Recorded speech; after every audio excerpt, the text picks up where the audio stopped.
1장 1절부터 5절까지입니다. 1절부터 형제님들 먼저 읽겠습니다. 시작. 우스 땅에 욥이라 불리는 사람이 있었는데 그 사람은 온전하고 정직하여 하나님을 경외하며 악에서 떠난 자더라. 그에게 아들 7과 딸 3이 태어나니라. 그의 소유물은 양이 7,000마리요 낙타가 3,000마리요 소가 500결이요 암나귀가 500마리이며 종도 많이 있었으니 이 사람은 동방 사람 중에 가장 훌륭한 자라. 그의 아들들이 자기 생일에 각각 자기의 집에서 잔치를 베풀고 그의 누이 3명도 청하여 함께 먹고 마시더라. 다 같이 읽겠습니다. 시작. 그들이 차례대로 잔치를 끝내면 욥이 그들을 불러다가 성결하게 하되 아침에 일어나서 그들의 명수대로 변제를 드렸으니 이는 욥이 말하기를 혹시 내 아들들이 죄를 범하여 마음으로 하나님을 욕되게 하였을까 함이라. 욥의 행위가 항상 이러하였더라. 아멘. 오늘 이제 욥기 이 말씀을 통해서 하나님이 찾으시는 사람이라는 제목으로 이 말씀을 생각해 보기를 원합니다. 하나님이 찾으시는 사람, 하나님은 어떤 사람을 찾으실까? 오늘날 저희가 살고 있는 이 세대는 정말로 이 악하고 음란한 그런 세대입니다. 사실 온통 이 죄악된 환경이 만연된 가운데 우리가 살고 있습니다. 어떻게 이 시대를 살아가야 될까? 또 이 시대 가운데서 어떻게 해야 될까? 이런 부분들을 참 고민하지 않을 수가 없습니다. 그러면서 이 사탄의 작전이 무엇일까를 생각해 보니까 사탄의 작전은 이 특별하게 이 젊은 세대들이 힘을 쓰지 못하게 하지 않는가 이 생각이 들었습니다. 구약 성경에 보면 전쟁에 나갈 수 있는 사람은 20세 이상으로 되어 있습니다. 그래서 민수기에 보면 20세 이상으로 기수를 하게 되는데 이 20세 이상일 때 굉장히 왕성하기도 하고 정말 이 전쟁을 수행할 수 있습니다. 우리나라도 보면 군인들은 거의 20대 초반에 군대 가게 돼 있습니다. 우리 젊은 청년들이 그때 그냥 이 혈기가 왕성하고요, 정말 에너지가 넘칩니다. 그런데 이렇게 에너지가 넘치는 그런 세대들에게 사탄 마귀는 효과적으로 이 힘을 빼버리고 있지 않는가 이런 생각이 들었습니다. 여러분이 지금까지 살면서 혹시 지금까지 살면서 이 배탈이 나거나 설사를 했거나 체했거나 이런 일이 있었다. 지금까지 살면서 그런 적이 있었다. 한번 손 들어보세요. 지금까지 살면서 배탈 난 적 있고 체한 적 있고 설사한 적 있다. 다 해야 되는 게 아니고 그 중에 한 가지만 있으면 예, 좋아요. 손 내려보시고 웬만한 분들은 다 그런 경험이 있죠. 저는 어릴 때 많이 체했습니다. 습관적으로 잘 체했는데 어떻게 체했냐면 고구마를 먹고 삶은 고구마 먹고 체한 적이 한두 번이 아니었어요. 지금도 기억이 나는데 체하면은 어릴 때는 제가 시골에 살 때는 뭐 약을 먹는다든지 병원 간다든지 이런 것이 굉장히 쉽지가 않습니다. 거의 민간요법으로 그냥 어머님이 제 배를 막 이렇게 주물러 주시는 그냥 이렇게 막 이렇게 그 엄마 손은 약손이고 뭐 이래가지고 이제 그런 일이 한두 번이 아니었어요. 근데 반대로 제 아내는 뭐 이렇게 고구마 물 한 모금 안 마시고도 엄청나게 잘 먹었다고 하더라고요. 근데 저는 고구마만 먹으면 체하고 막 이랬습니다. 여러분 체했을 때 어때요? 체했을 때 힘이 납니까? 체했을 때 막 이 소화도 안 되고 막 힘들잖아요. 그죠? 맥을 쓸 수가 없어요. 제 딸은 어떠냐면요. 이 어릴 때 설사를 정말 잘했습니다. 뭘 조금만 먹어도 막 설사하고 이러는데 참 그 설사 때문에 애먹은 적이 한두 번이 아니었습니다. 우리는 살아가면서 자신이 먹었던 어떤 것이 잘못되었을 때 그걸로 인해서 엄청 고생을 하게 되면 일반적으로 뭡니까? 뭐가 생긴다고 그러죠? 예, 트라우마가 생겨가지고 다시는 그것은 좀 안 먹고 싶고 또 먹으려고 해도 좀 조심을 하게 되고 그런 경향이 있습니다. 그런데 우리의 영적인 삶은 어떻습니까? 영적인 삶에 있어서 우리가 육체적으로 상한 음식을 먹거나 또 아니면 급하게 어떤 음식을 먹거나, 그러니까 소화가 안 되는 거죠. 그렇게 되면서 이런 음식을 먹게 됐을 때 우리는 어떠냐면 육체적으로 굉장히 어려움을 겪고요. 그 다음에 그런 경험 있잖아요. 설사를 했는데 설사하는 상황에서는요, 음식을 또 먹으면 어떤 일이 있게 되냐면 또 재발이 됩니다. 그래서 설사나고 막 이럴 때는 가능하면 아예 미안하지만 한 2, 3일은 차라리 굶는 게 나아요. 그냥 맹물만 마시고 이러면서 좀 최대한 음식물을 일단은 좀 안 먹는 것이 좋다고요. 그렇게 해서, 그런데 물은 계속 마셔줘야 됩니다. 이 이유는 뭐냐면 속에서 지금 배탈이 난 거기 때문에 그런 배탈 난 상태에서 새로운 음식을 먹어도 어떻게 되냐면 같이 동화가 돼버립니다. 그래서 또 설사가 나버립니다. 그런 경험들이 있었을 거예요. 뭔가 아직 제대로 낫기 전에 뭔가 또 먹으면 또다시 그냥 이렇게 같이 감염이 되는 것입니다. 그래서 어쨌거나 먼저 들어온 이런 뭔가 지금 부패하고 상하고 오염된 그런 균들이 최대한 다 빠져나가고 나서 싹 다 비우고 나서 그 다음에 이제는 제대로 낫게 되었을 때 음식을 먹어야, 그때부터 이제 또 먹더라도 처음에는 뭐 죽이라든지 이런 조심스러운 그런 음식부터 이제 먹고 이렇게 하는 게 좋고요. 여름철에는 어쨌든 익힌 음식을 먹는 것이 좋습니다. 그냥 회 같은 거 이런 거 여름철에 날 더울 때 이럴 때는 정말로 부패가 심하게 빨리 될 수가 있습니다. 이동하는 상황에서 이렇게 막 균들이 증식을 하는 거, 우리 눈에 보이지 않지만. 그래서 어쨌거나 중요한 것은 뭐냐면 이런 해로운 음식을 그냥 무분별하게 익히지도 않고 그냥 먹어버리면 거의 배탈이 나고 상당히 어려울 수 있고 심하면 죽을 수도 있습니다. 이것이 우리에게 알려주는 것은 무엇입니까? 영적으로도 마찬가지입니다. 영적으로도 우리가 어떤 것을 접했을 때 우리는 두 종류의 사람으로 나눠집니다. 분명하게 거듭난 사람과 구원받지 않은 사람이 있습니다. 저는 자주 전도자이기 때문에 이 부분을 강조합니다. 여러분 가운데 구원받지 않은 사람은 죄를 지어도 무감각하다는 걸 알아야 돼요. 여러분이 계속적으로 습관적인 죄를 지으면서도 감각이 없고 나는 구원받았다 이렇게 버티는 분들 조심하십시오. 여러분이 죄를 짓고도 무감각하다는 것은 구원받지 않았다는 증거입니다. 구원받은 사람 특징은요, 사소한 죄를 지어도 마음이 걸립니다. 구원받지 않은 사람은 음란물을 아무리 봐도 전혀 감각이 없고 그냥 여전히 즐겁습니다. 구원받은 사람은요, 음란물을 한번 보면요, 영적인 치명타가 옵니다. 마음이 눌리고요, 맨날 며칠이고 괴롭고 힘들고 회복되기가 쉽지가 않습니다. 여러분이 음란물을 보고도 전혀 감각이 없다, 여러분 생명이 없는 사람일 가능성이 99%입니다. 나는 과연 생명이 있는 자인가?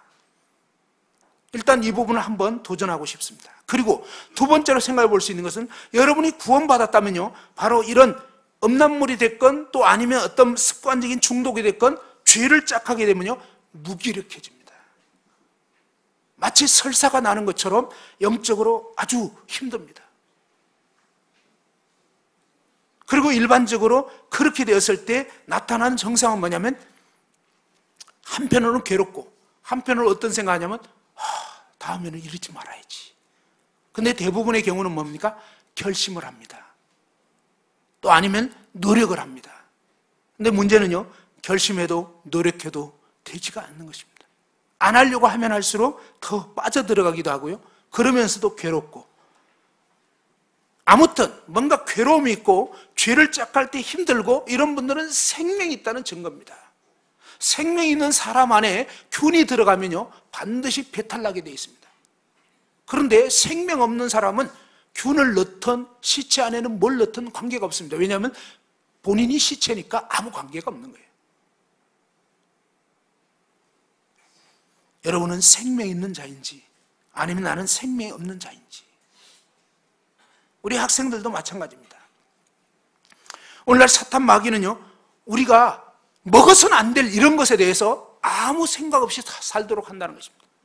지금은 문화라는 이름으로 온갖 거짓된 것들이 너무 많이 살포되고 있습니다. 제가 지난번에 정쿠리아님하고 다니면서 말씀을 통역하던 중에 저에게 참 정말로 유익이 되는 그런 한 말씀이 있었습니다. 많은 말씀이 있었지만 그 말씀이 뭐였냐면요, 욥기 31장 1절 말씀입니다. 같이 한번 찾아보겠습니다.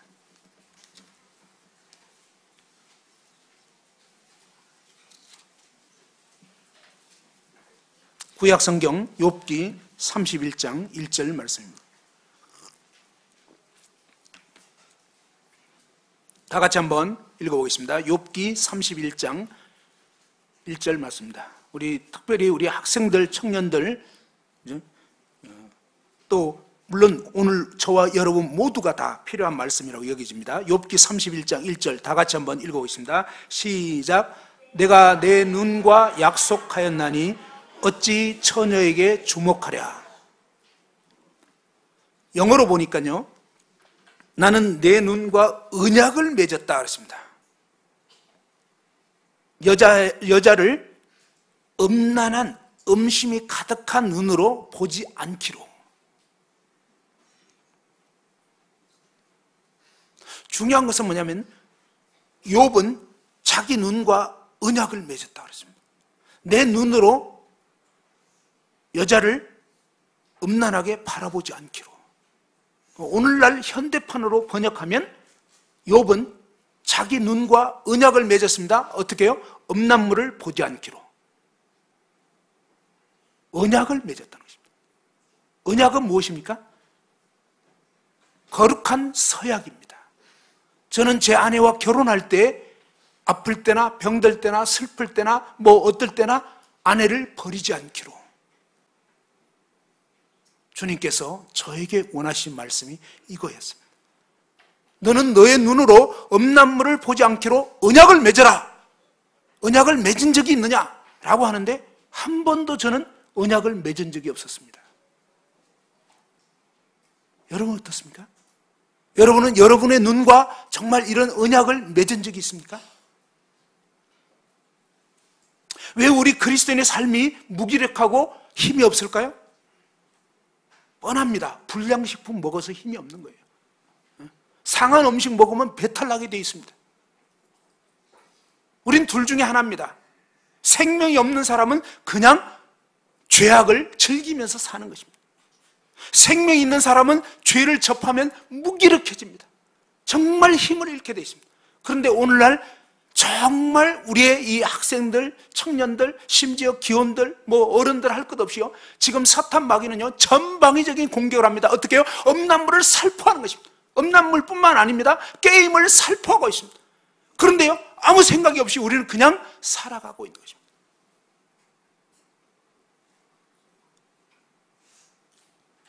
저는 인터넷을 하면서 한 번도 제대로 언약을 맺은 적이 없었기 때문에 어떤 때는 그냥 무심결에 들어오는 그런 것을 그냥 클릭하고 그렇게 했었습니다. 근데 지난번에 이 말씀을 듣고 여러분은 언약을 맺은 적이 있느냐? 여러분 눈과 언약을 맺은 적이 있느냐? 저는 없었다고 하나님 앞에 정직하게 고백을 했습니다. 그리고 이제 언약을 맺겠느냐 했을 때 예, 언약을 맺겠습니다. 감사한 것은요, 그때 이후로 저는 더 이상 그런 것을 접하지 않고 있습니다. 물론 제가 주님 오실 때까지 완벽하게 이것을 지킬 수 있다 장담하지는 못해요. 그러나 주님 말씀은 분명합니다.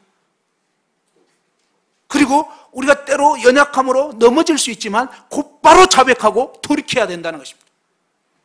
근데 단 한 번도 언약을 맺은 적이 없었기 때문에 저는 이런 부분에 대해서 아주 정직하게 그리고 아주 투명하게 죄를 딱 거부하는 그런 삶을 살지는 못했었습니다. 여러분 어떻습니까? 우리 청년들한테 정말 물어보고 싶어요. 여러분은 여러분의 눈과 언약을 맺은 적이 있냐고요? 우리 학생들한테 정말 물어보고 싶어요. 여러분을 망가뜨리는 거예요. 상한 음식 먹으면 그냥 배탈 날 뿐만 아니라 심하면 식중독이 지나치면 사망에 이르는 거예요.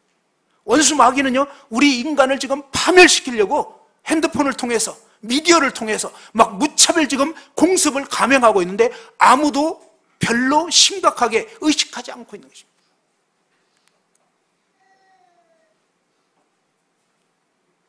여러분은 여러분의 눈과 언약을 맺겠습니까?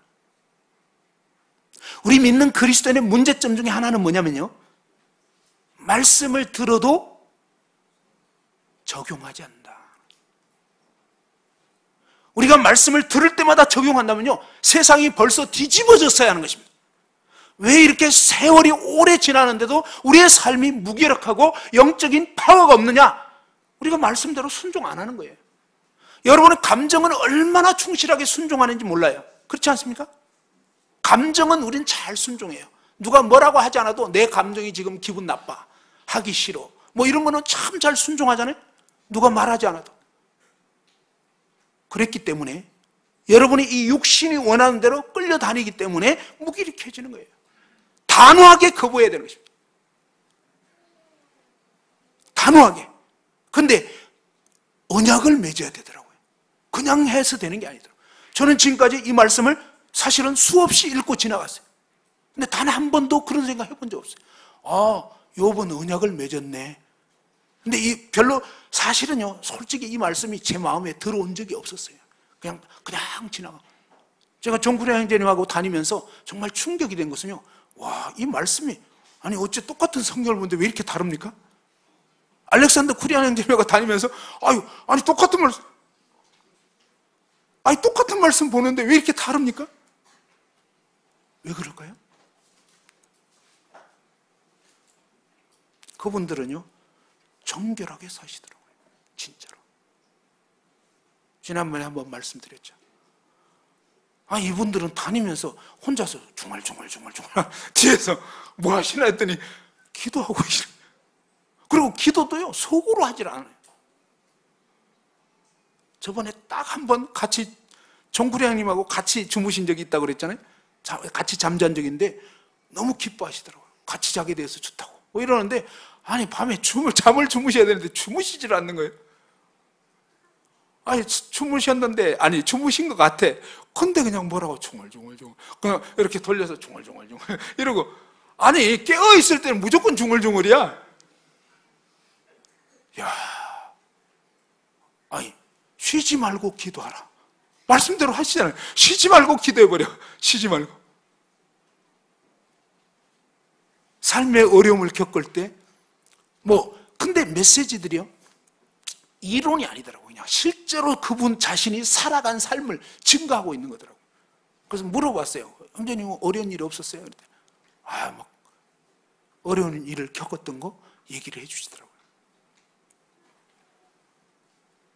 한 번은 중매를 했는데, 어떤 형제님, 어떤 자매님, 그냥 모임에서 볼 때는 참 괜찮게 보였잖아요.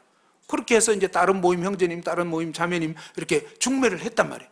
결혼을 했는데 나중에 문제가 생겨가지고 굉장히 이 가정이 막 위기에 도달해가지고 이 형제님에게 그 아들을 둔 형제님하고 굉장히 친한 분이래요. 가까운 그런 친구 사이와 같은 그런 분인데, 그런데 이제 그분이 이제 이 아들 결혼에 위기가 왔다고 도와달라고 상담 요청을 해서, 그래서 이 정구려 형제님이 사실은 양쪽 다 신랑 신부를 만나가지고 쭉 교제를 해보니까 신랑 쪽이 문제가 더 있는 것을 알게 된 거예요.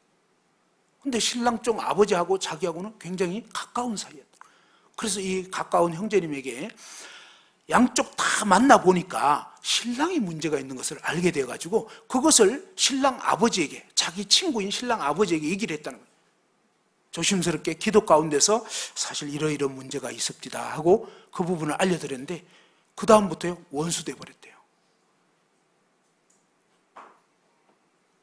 딸 편만, 저쪽 신부 편을 들었다는 거예요, 정구려 형제님이. 그래가지고 그때부터, 근데 자기는 아무리 하나님 앞에서 비추어 봤을 때 아니에요. 자기는 정말로 양쪽을 다 살폈고 분명히 이 아들 쪽이 더 문제가 있는 걸 알게 돼가지고 그 부분을 사실은 돕는 의미에서 아버지에게 조심스럽게 얘기를 해드렸는데, 그 다음부터 원수가 돼버려요. 그때도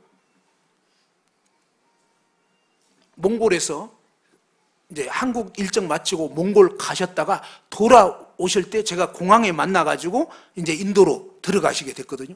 근데 그때 그 얘기를 하더라고요. 비행기 타고 오면서도 그 일을 놓고 그 형제님 위해서 기도했다고. 그 신랑을 위해서도 기도했고 그 신랑 아버지를 위해서도 기도했고. 근데 아직 화목할 수가 없는, 형제님 편에서는 그런 마음이 없는데 아무튼 그분이 그냥 어떻게든지 자기를 이제 별로 안 좋게 생각하고 그냥 어떻게 할 수가 없다고. 그래서 기도하고 있느라. 인생에서 어려움을 겪을 때 참 계속적으로 기도하더라고. 뭐든지 기도하시더라고. 뭐든지. 우리는 그렇게 합니까? 먼저 생각해 봅시다. 우리는 나쁜 음식 전에 한번 된통 당했다 그러면 다시 먹지 않으려고 하고, 이 속에서 육체적으로 팍 반응이 나와서 막 알레르기 생기잖아요. 트라우마가 있고. 근데 우리 영적으로 어떻습니까? 내가 그 일을 접했을 때 내 영적인 삶에 굉장히 어둠이 왔는데도 불구하고 우리는 정말 미련하고 어리석게 또다시 접하고 또다시 접하고 이러면서 계속적으로 영적으로 다운되고 막 무기력하고 맥을 못 쓰고 이러고 있지 않습니까? 실제는요, 거듭난 그리스도인 안에는 그리스도가 계신 거예요. 우리가 정말 죄를 딱 거부하고 주님을 날마다 가까이 하면요, 저와 여러분은 그리스도가 우리를 통해서 사실 수가 있는 거예요. 가는 데마다 정말 놀라운 영향력이 나타날 수 있는 거예요. 너희는 세상의 빛과 소금이라고 그랬습니다. 근데 원수마귀가 지금 전부 다 뭐예요? 설사시켜버린 거예요, 지금. 그것도 뭡니까? 저와 여러분이 환영해가지고 그렇게 된 거예요.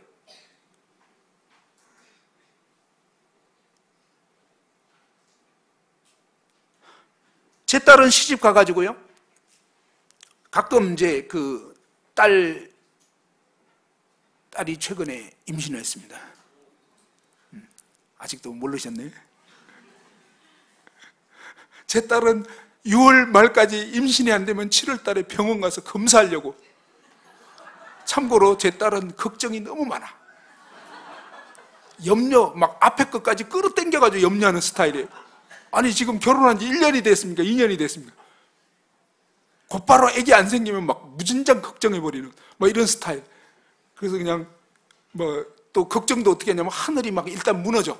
그 얘기만 들으면 막 큰 일이 벌어진 것 같은데, 지난번에 종큰 형님하고 상담을 한번 했어요. 그래가지고 막, 그러니까 종큰 형님이 다 듣더니 nothing, 아무것도 아니야. 그건 아무 문제도 아니야. 그러면서 그럴 수 있다고. 근데 아무튼 이런 식이어가지고 가끔 이제 부대를 갑니다. 부대를 찾아가게 되는데, 근데요, 야, 참, 이게 뭐냐, 부대 안에 아파트가 있어요. 제가 제 딸의 아버지라고 해도 군대에서는 절대 그냥 받아들이지를 않더라고요. 갈 때마다 신분증 검사하고요, 갈 때마다 아주 피곤하게 만들어요.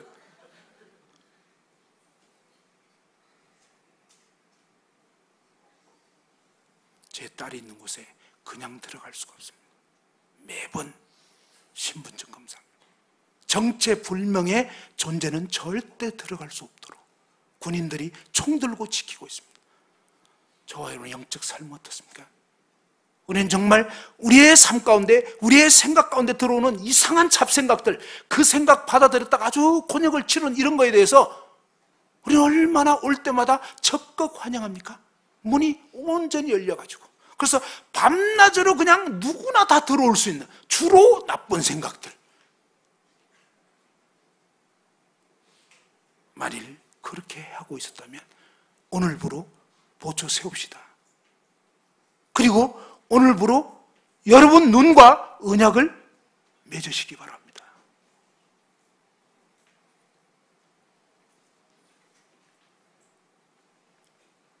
저는 그때 말씀 듣고 언약을 맺었어요. 그리고 주님 은혜로 지금까지 지켜지고 있어요. 그래서 전에는 조금 이상한 것 같으면 클릭하고 이렇게 들어가기도 했는데, 이제는요, 좀 이상한 것 같다 그러면 클릭 안 해요. 왜냐하면 내 눈과 언약을 맺었거든요. 참 감사하더라고요. 영적으로 훨씬 더 편해요. 좋아요.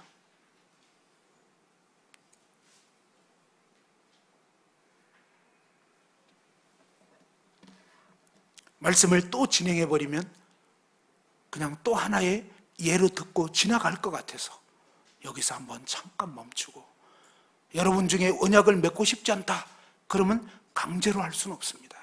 그런 분들은 어쩔 수가 없어요. 고생을 더 하셔야 돼요. 그죠?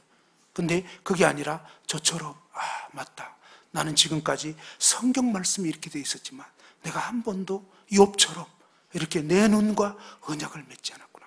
혹시 여러분 주위에는 나쁜 얘기를 잘 듣는 이런 요상한 취미를 가진 분들도 있더라고요. 주로 시어머니 욕하는 거 이런 걸 막 잘 듣고 같이 막 욕하고, 이런 분들, 직장에서 막 상사 욕하는 거 같이 또 함께 합세하는 분들, 이런 분들은 왜? 귀가 약한 거예요.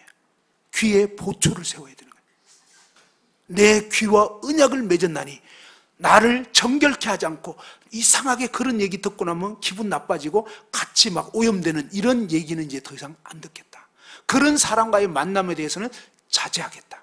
그리고 그런 얘기 하려 치면 일단은 맞겠다든지 피하겠다든지. 무슨 말인지 이해되십니까?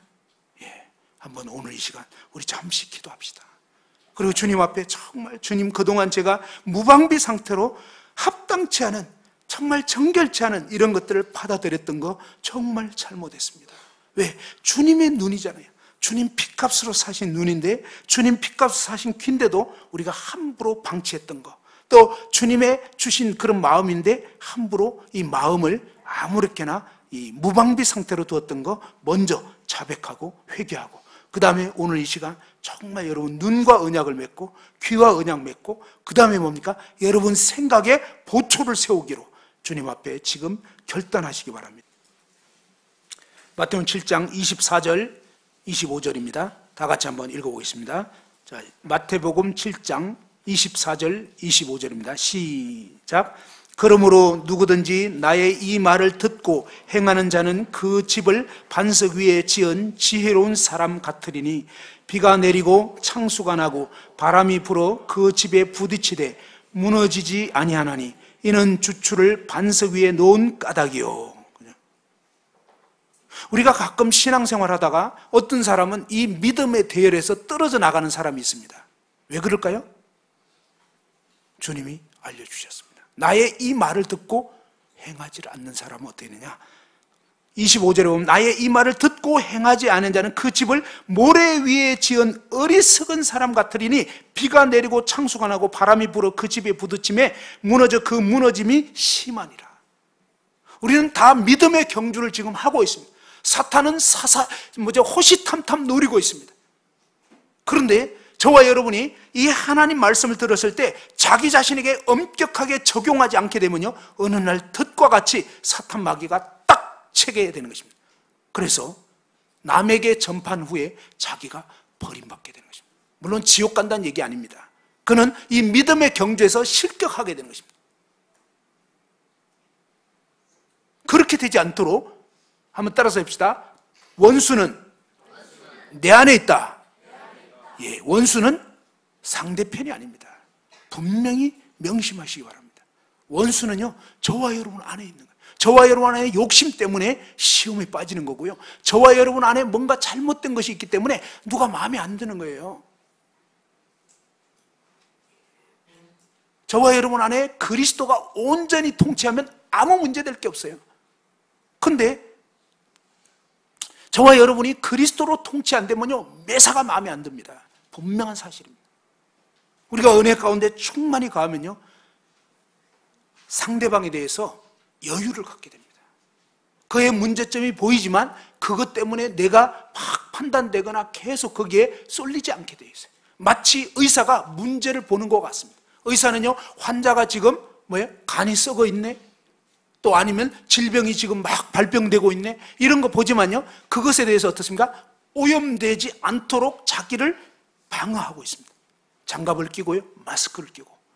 그러면서도 예리하게 문제점을 간파하고 있는 거예요.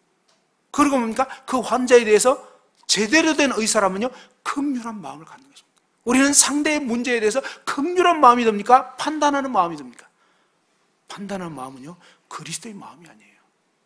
주님이 이 세상에 오셨을 때 온통 문제투성인 사람들을 보셨지만 주님은 긍휼한 마음을 잃지 않으셨어요. 사랑의 마음이었어요. 그 다음에 뭡니까? 그의 약점을 담당하는 마음이었어요. 진정한 사랑이었어요. 저와 여러분에게 그리스도의 그런 마음이 없다면 문제가 있는 것입니다. 주님께서는요, 저와 여러분이 이 말씀을 듣고, 주님의 이 말씀을 듣고 행하지 아니하는 자는 그 집을 반석 위에 놓은 게 아니고 모래 위에 지은 것 같아서 평상시에 볼 때는 다 근사한 집을 지은 것 같아요. 아, 믿음 좋은 것 같아.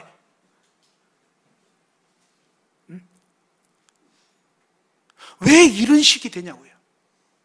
우리 신앙이 도대체 어디 있냐고요. 그리스도를 정말 믿는 거냐, 이거 우리가.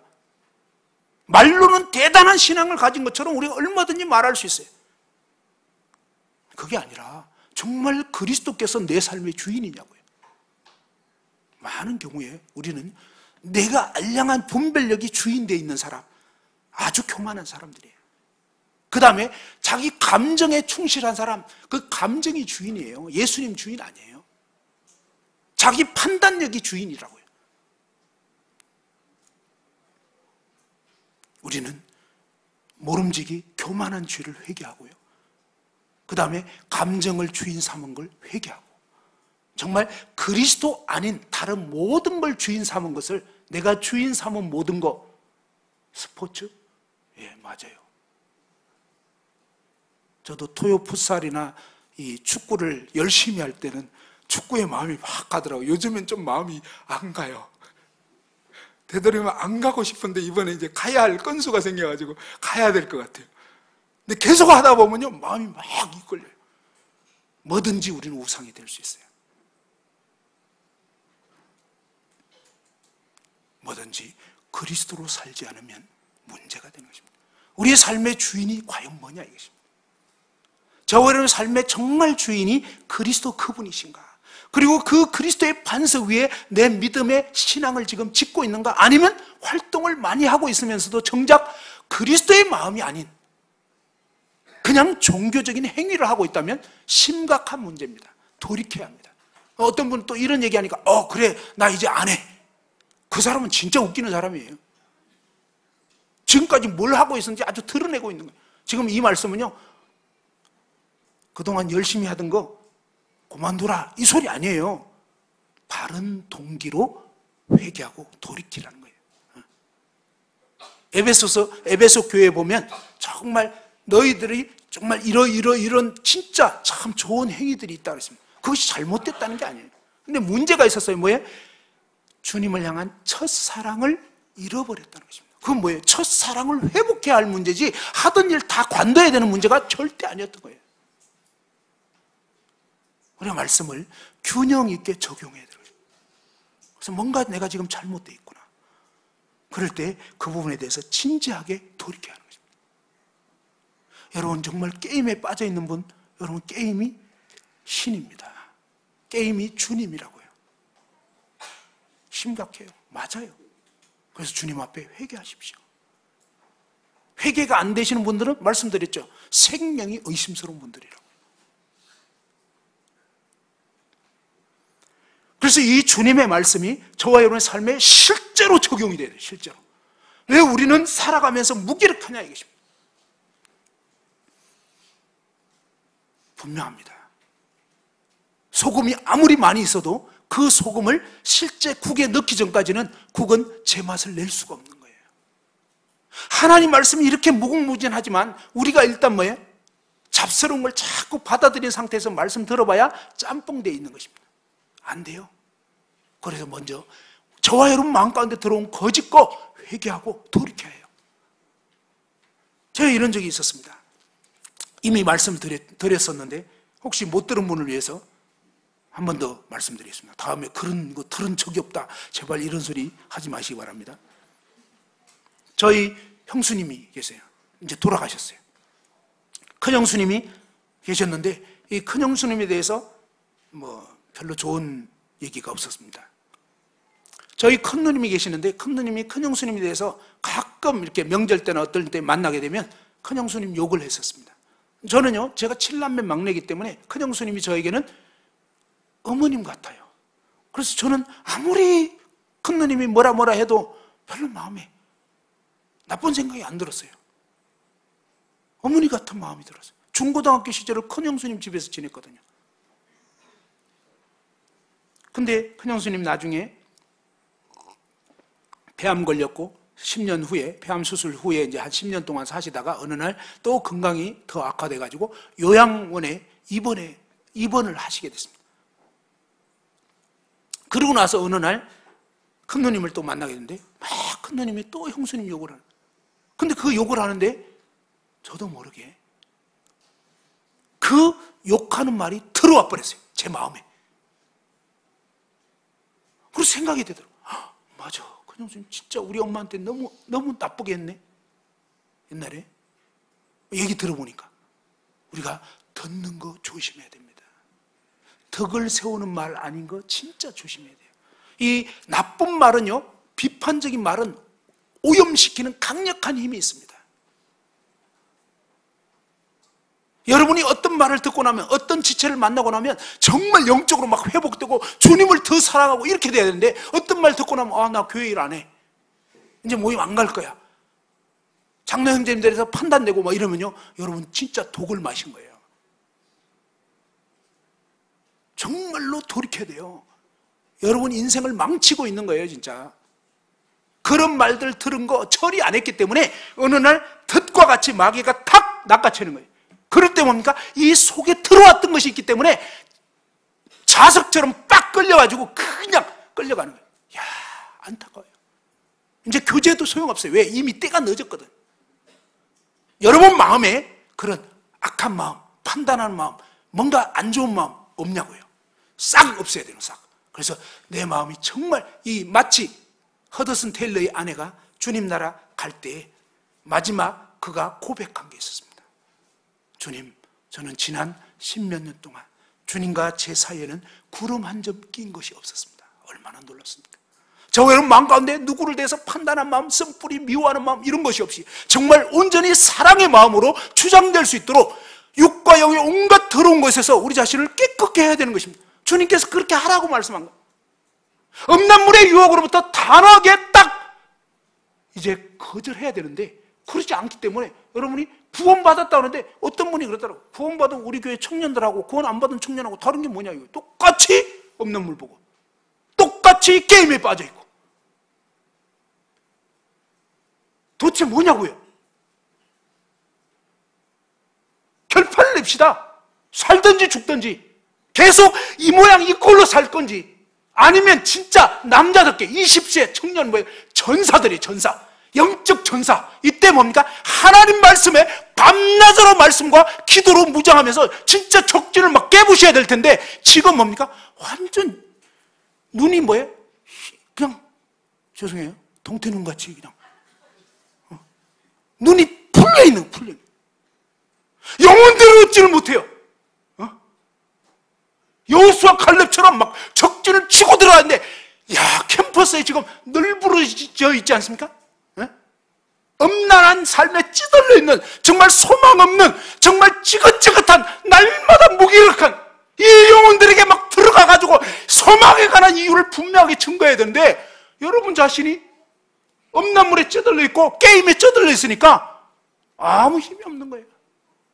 배탈 나가지고 맨날 그냥 거의 아사 직전이니까 안 되는 거예요. 그렇지 않습니까? 혹시 제가 잘못 봤나요?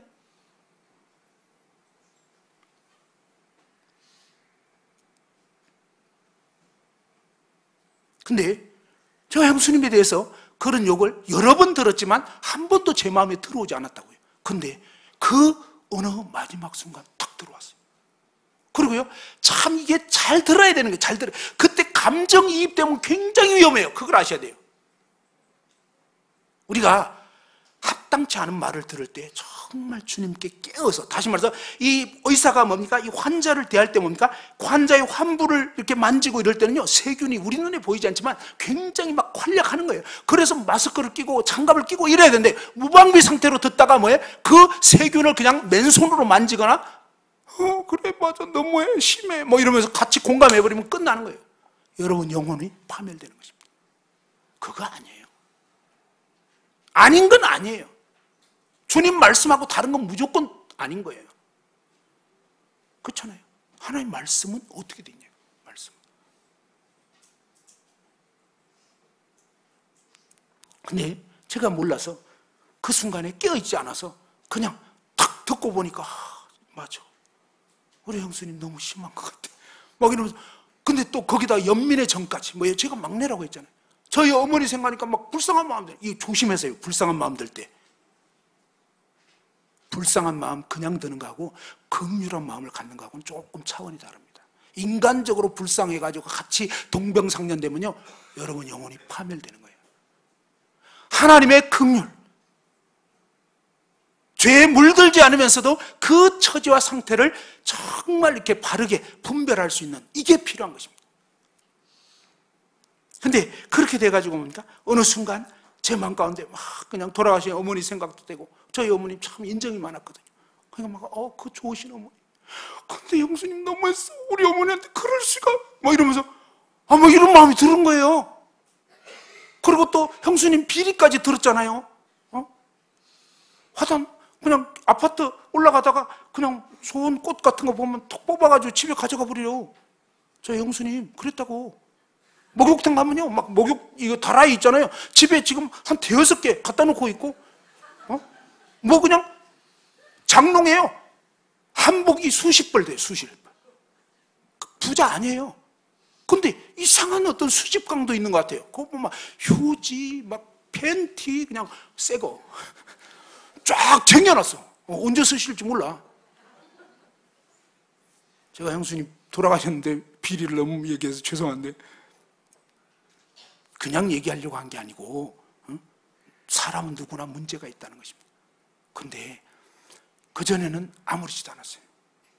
근데 그날따라 그런 비리 막 얘기할 때 거기다가 또 한술 더 떠가지고요, 저희 큰형님 동생들 대구에서 막 어렵게 사는데 월급날 딱 되면 저희 큰형님이 딱 가가지고요, 여동생들 월급 딱 가르칩니다.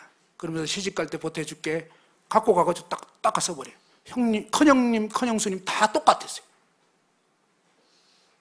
자, 이런 식으로 살았던 그 비리를 얘기하는데 어느 순간 맞아, 너무 심한 거야, 이렇게 딱 되는데 그 순간에요, 제 마음에 어떤 생각이 드는지 아십니까? 그때부터요, 큰형수님 지옥 갔으면 좋겠다. 제가 진짜 그런 마음이 생기는지도 몰랐는데 그렇게 돼버렸어요. 야, 무섭잖아요. 우리는요 정말 조심해야 돼요. 우리는 장담할 수가 없어요. 우리는 언제든지 이 타락할 수가 있고요, 거짓 것에 끌려갈 수가 있다고요. 안 좋은 그 말 듣고 안 좋은 생각 품는 순간부터 제가 1년 반 동안 형수님 요양원에 가 있는데 절대 가지를 않았어요. 갈 마음도 없고 갈 이유도 없고 가고 싶지도 않고 그냥 뭐라고 했냐, 형수님 지옥 갔으면 좋겠다. 진짜 그런 생각이 있었는데 그 생각이 있었는지도 몰랐다고요. 이게 마귀 작전이라고요. 우리의 삶 가운데 이 더럽고 막 추악하고 이런 것들을 은연중에 들어온 다음에는 완전히 주를 위해서 살 수 없도록, 적어도 그 분야에 있어서는 더 이상 맥을 쓸 수 없도록. 오늘 제가 기도하다가 제 마음에 형수님 지옥 갔으면 좋겠다, 이런 생각을 품고 있다는 것을 발견하게 된 거예요. 깜짝 놀랐어요. 이게 언제 들어왔지?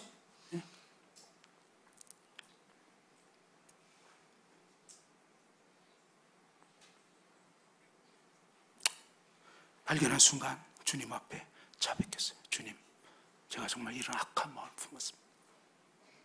시어머니 미워하는 마음, 며느리 판단하는 마음, 지체들을 서로 판단하는 마음, 이런 건 전부 다 독이에요. 예수님 마음 아니에요. 사탄적인 마음이라고요. 그런 마음을 품으면요 안 돼요. 영적 삶에 무기력해지는 것입니다. 근데 제가 탁 토해놓고 나니까 신기하더라고요.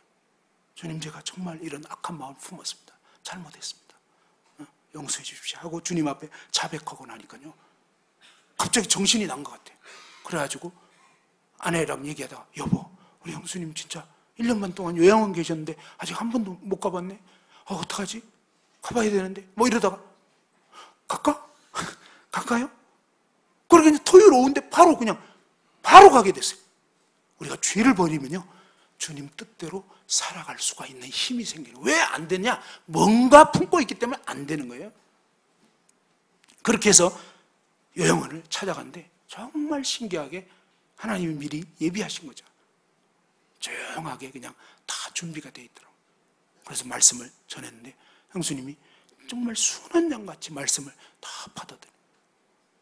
너무너무 신기했어요. 평생 불교거든요. 근데 어린 양처럼 말씀을 듣고 그냥 그대로 따라하고 시인하고 이러는데 사실은요, 전 잘 모르겠어요. 형수님 진짜 천국 가셨나? 어쩐가? 잘은 모르겠는데 그로부터 한 2주 후에 세상을 떠났거든요. 주님이 마지막 기회를 주신 것 같아요.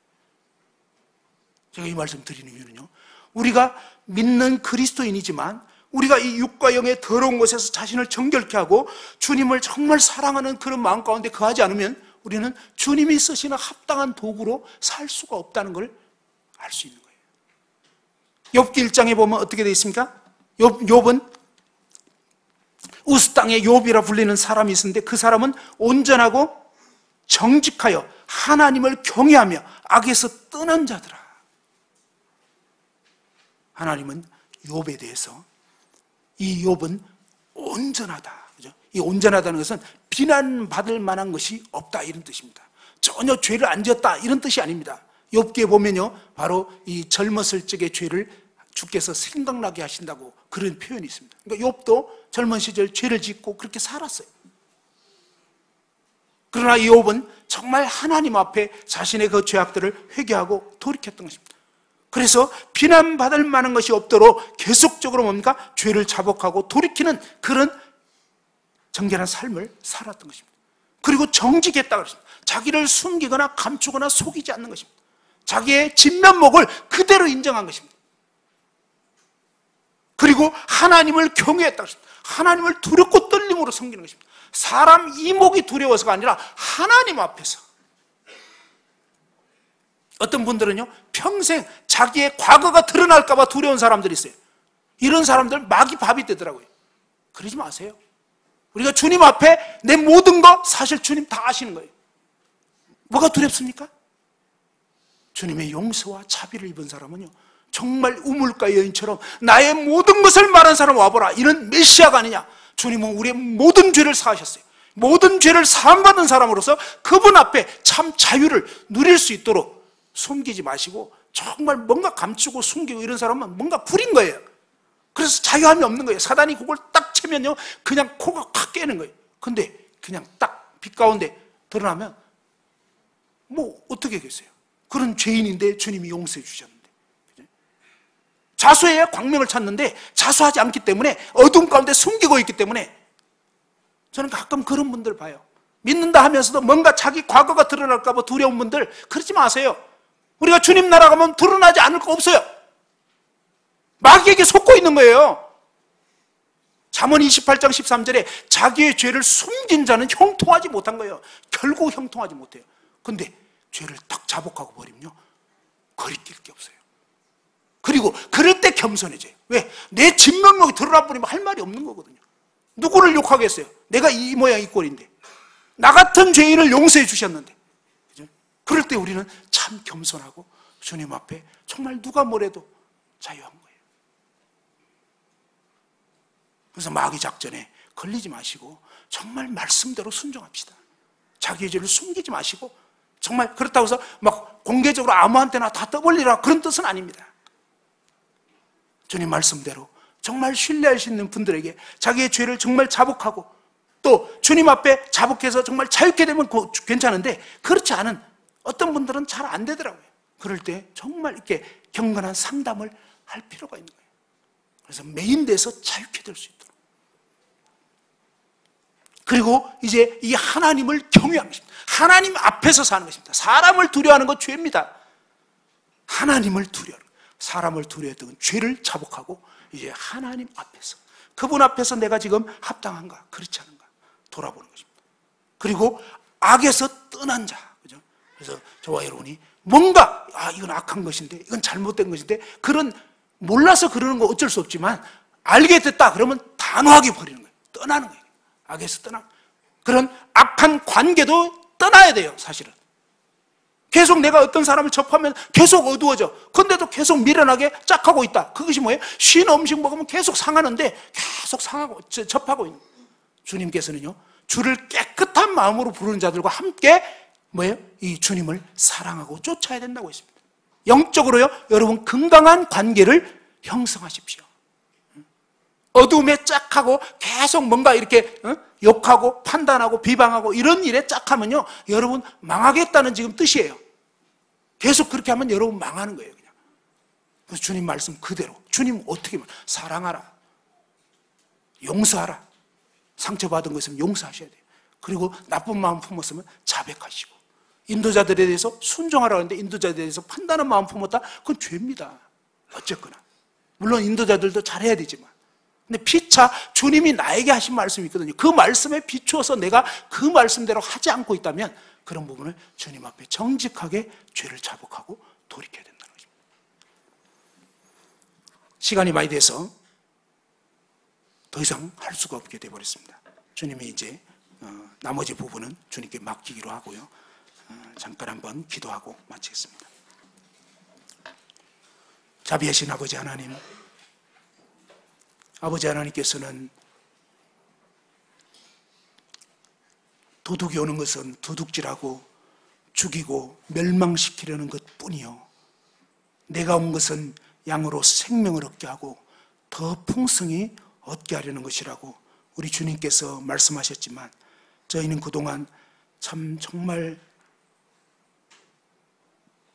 저희 속에 남겨져 있는 이 육신을 자극하고 짜릿한 그런 감각적인 삶을 추구하도록 원수 마귀가 계속 이끄는 대로 아무 생각 없이 오히려 때로는 그런 것들을 찾아다니며 악을 짝하고 접하고 절겼던 죄악들을 회개합니다. 이 모든 것들이 참으로 저희들을 파멸시키려는 사단의 계략이었음을 보게 됩니다. 그러나 우리 주님께서는 내가 온 것은 양으로 생명을 얻게 하고 더 풍성히 얻게 하려는 것이라고 하셨는데, 주님, 정말 저희가 이제 거짓된 것들을 버릴 뿐만 아니라 참된 주님을 양식으로 삼고 주님의 말씀과 주님과 밤낮으로 기도하면서 우리가 정말 영적으로 무장되어지고 성령의 충만함을 입어 날마다 성령의 다스림을 받고 주의 말씀이 저희 가운데 풍성히 거하여 시와 찬미와 신령한 노래를 부르며 또 때를 얻든지 못 얻든지 정말 주님 주신 지혜를 따라 영혼들을 주께로 인도하는 저희들의 남은 삶이 될 수 있도록 아버지 하나님께서 붙잡아 주옵소서. 오늘 말씀을 들은 사랑하는 분들 주님 손에 의탁드립니다. 참으로 이제 정말 주님 핏값으로 사신 저희의 이 눈으로 악한 것들을 더 이상 보지 않도록 주님 언약을 맺게 해주시고, 또 언약을 맺은 사랑하는 형제자매님들이 정말 주님을 의지하여 그 언약을 지켜갈 수 있도록, 그래서 주님의 도우심으로 거짓된 것을 멀리하고 정말 주님을 사랑하고 주님 말씀을 창념하고 정말 주님을 늘 마음 가운데 참 모시고 살아가는 저희들 모두가 될 수 있도록 주여 이 악하고 엄란한 세대 가운데서 저희들을 붙잡아 주시옵소서. 아버지 하나님께 의탁을 드리옵고 주 예수님 존귀하신 이름으로 기도드립니다.